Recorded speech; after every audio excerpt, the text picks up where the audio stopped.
Welcome back, everybody. We're enjoying talking about what's happening in the world of Western Province Club Rugby.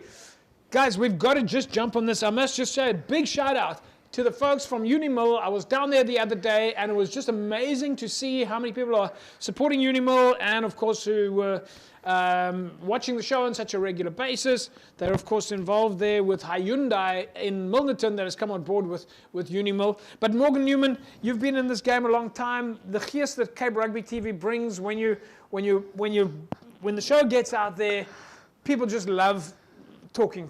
Yeah, James, I must say, I was rather loved at Macassar, even though I was wearing a part of the opposition, call it the coaching staff. Yeah. I was very loved at Macassar, and the love that I got. If I could remember names, I always say, I'm going to remember your name, I promise. I'm going to say on Wednesday night, I'm going to tell you, and I keep forgetting names. But no, it was very cool. I mean, the game was played in such a fantastic spirit.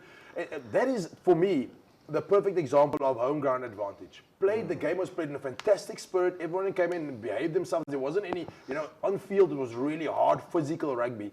But as soon as Macassar scored a try or did anything good, you would hear about it. I'm concerned, Alistair. I'm concerned that that we talk about coaches in club rugby moving around and so on and so on. The vibe that you're talking about here is what Morgan Newman is talking about, is that when you're in the club rugby space, you're a role model, you're a hero, and wherever you go, someone's asking for a pic or a selfie or saying hello or having a friendly chat. Are our club coaches at the moment feeling that love? Are they experiencing what Morgan Newman is experiencing? I don't think so. Yeah, well, I think there's too much pressure from a club on a coach. Yeah. With the instant gratification of winning. Instead of focusing on longevity. On the first team coach or the second team coach? First team coach. We talk first team. Aha. Now we're having a different conversation. So there's pressure on instant gratification. I need to win at all costs. Yeah. Think about sustainability and longevity of my club. And it starts there. And also just to add to that, James, I think it would be a very interesting exercise to do, to see, obviously it's my first year at my club, but I'm very well aware that this is a process that I need to build on. But I 100% wouldn't have taken the job if it wasn't for the first team coach from last year that has now chosen to be the second team coach this year, and if he hadn't stayed, because he is actually the heart and soul of the club. I am just coming in and buying into the culture that they've already created. I'll give you guys a shortcut answer. Ask yourself in 10 or 15 years' time for any of the players that you coached, if they still remember you, and if you made any difference in their lives while you were coaching them. Those are the short answers, guys. We'll take a look now at Villages Falsebay, and then we'll come back to this deeper moment with the boys. Back in a sec.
All right, there we go. Well, Villagers, Falsebay. Villagers leading by just 1 point, 13-12. Morgan Newman. This was going to be a derby as well from the beginning. Villagers, Falsebay. We knew this was going to be a cracker of a game.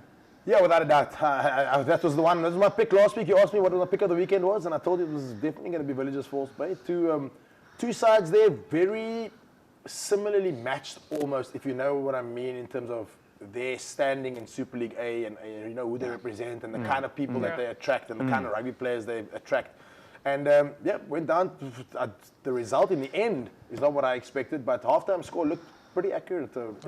We don't know what the result in the end is yet. We'll reveal that though. Alistair, your thoughts though? Halftime, yeah, Villagers with 1 point. Just looking at the highlights, like I mean, for me, just on the game, everything was going ball to arm, hand to ball. You know, Villagers was executing all their plays there. It looked very smooth in that first half of Villagers. Yeah. All right, folks. Well, there's a fine line on whether or not you're going to carry on the momentum at halftime. But let's take a look. This is the second half now. Villagers and Falsebay. Villagers, of course, got a home ground advantage.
All right, there we go, folks. Final result, Villagers Falsebay. That's what I was talking about, is in some cases you can just see the confidence in a team going into the second half.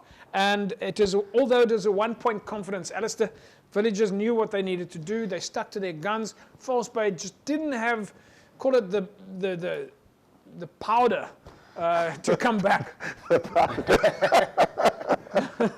Look, I think firstly that game was played at a high tempo there, and you could see in the second half, Villagers just continued executing like they did in the first half, you know, and everything, the ball bounced to them in every way. But having said that, Falsebay, like Unimill, like SK Warmers, have just got sort of, they're maturing into the season as well.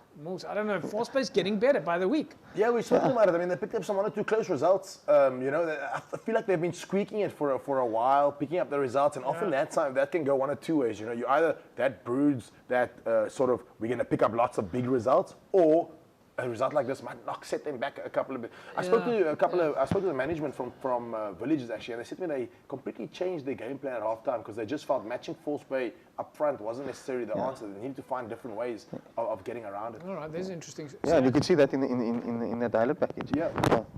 All right, folks, we're going to take a break. When we come back, we're going to be really delving into the fixtures coming up this weekend. We'll take a look at your barometer and some interesting stats. So the next segment is going to be fascinating, and you have to really listen carefully to all the juice that's going to come out next. Back in a sec.